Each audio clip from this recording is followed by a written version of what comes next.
सकाळपासून काही माध्यम खोडसाळपणे राष्ट्रवादी काँग्रेस पक्षातील माजी आमदार हे पक्षामध्ये नाराज आहेत अशा प्रकारची बातमी चालवत आहेत। खरं तर दर मंगळवारी जी राष्ट्रवादी काँग्रेस पक्षाचे राष्ट्रीय अध्यक्ष व राज्याचे उपमुख्यमंत्री माननीय अजितदादा पवार साहेबांच्या निवासस्थानी जी बैठक होते आमदारांची, त्या बैठकीमध्ये या सर्व माजी आमदारांना तिथे निमंत्रण असतं।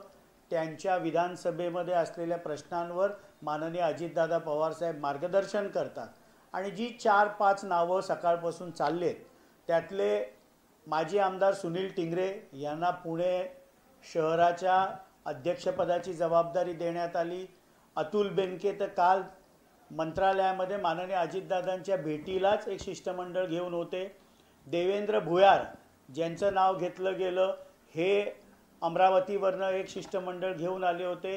दिलीप मोहिते असतील, ते सातत्याने प्रत्येक बैठकीला हजर असतात।